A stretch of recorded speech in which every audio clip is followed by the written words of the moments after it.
जो कल हमने तगड़ी वॉर देखी एनएक्सटी और एडब्ल्यू डायनामाइट के बीच, तो इसका रिजल्ट आपके सामने है क्योंकि एनएक्सटी ने क्लियरली हरा दिया है एडब्ल्यू डायनामाइट को, वो भी काफ़ी अच्छे खासे मार्जिन से।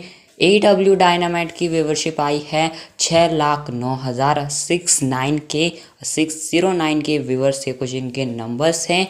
और एनएक्सटी की रेटिंग है, ये आई है 921 के व्यूवर्स, यानी कि जो है 921 के। तो ये फिलहाल एनएक्सटी की व्यूवरशिप है। तो यहाँ पर एनएक्सटी ने क्लियरली हरा दिया एडब्ल्यू डायनामाइट को। और Undertaker, John Cena, Cody Rhodes, बहुत सारे सुपरस्टार्स थे। एडब्ल्यू में भी काफ़ी अच्छा मैच था, एच का मैच था, शो भी काफ़ी अच्छा था। तो ये फिलहाल कुछ रेटिंग है और काफ़ी लोग ट्रोल कर रहे हैं एडब्ल्यू को। बाकी फ़िलहाल जो है 1 मिलियन एटलीस्ट एनएक्सटी की रेटिंग जानी चाहिए थी, लेकिन ये फ़िलहाल कुछ रिजल्ट है। अगले हफ्ते यानी कि कल ही रोमन रेस आने वाले हैं, परसों स्मैकडाउन पर रोमन रेस आएंगे और एक लंबे ब्रेक के बाद रोमन रेस अपीयर होने वाले 1.5-2 महीने के बाद।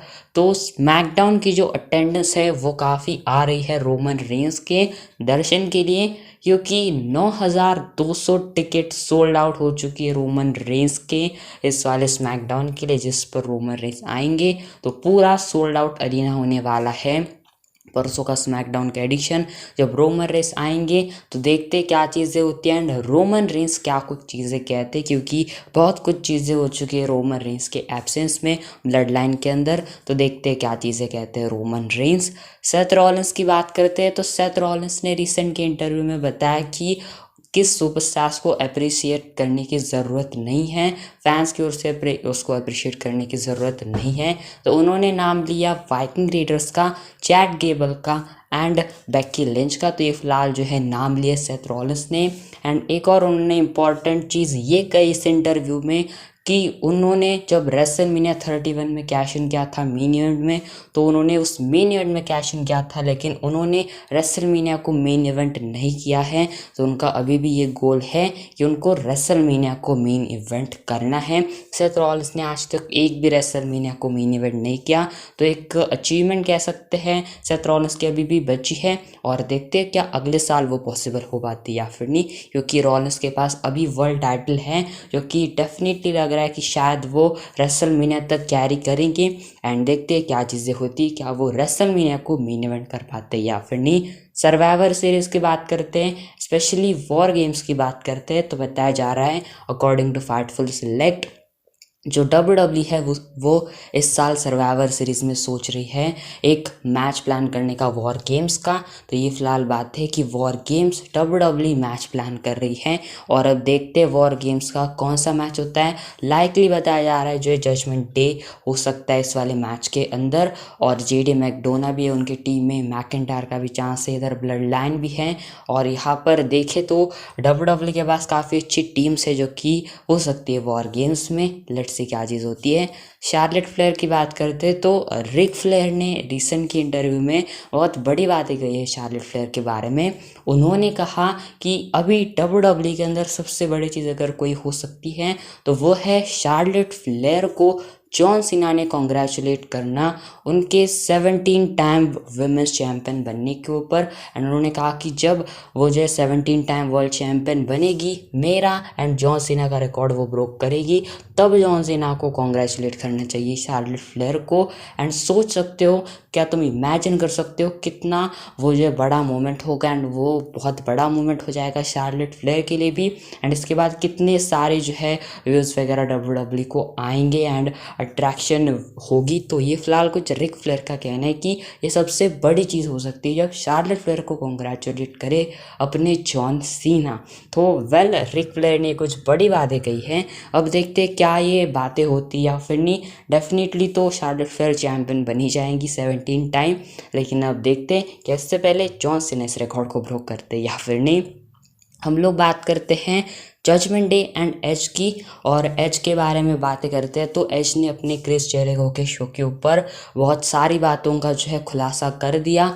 एज ने जो है सबसे पहले अपने एडम कॉम्प्लेन ने जो है सबसे पहले बात करी जजमेंट डे के बारे में कि जजमेंट डे के एक्चुअल प्लान्स की। तो बताया जा रहा है एज ने खुद कहा कि ओरिजिनल प्लान ये था कि जो फिन बैलर है वो 1 साल बाद जजमेंट डे के अंदर आते हैं, 1 साल बाद वो आते जजमेंट डे में, एंड फिर एज को WWE निकाल रही थी जजमेंट डे से। लेकिन WWE में जो है डिसीजन बहुत जल्दी ले लिया एंड इसके बाद जो ये सारी चीज़ें हो गई। एज ने कहा कि उन्होंने जो अपने हेयर्स कट किए, नया थीम सॉन्ग जो है कोट पैंट के अंदर आना, तो बहुत सारा उनके अंदर चेंज हुआ, इस गिमिक को बहुत चेंज हुआ उनके अंदर। और इसके बाद उन्होंने जो है इस बात को भी कहा कि अभी फ़िलहाल जो है बहुत जल्दी उनको जजमेंट डे से निकाल दिया, लेकिन ओरिजिनली प्लान्स कुछ और ही थे। तो ये फ़िलहाल कुछ बातें हैं।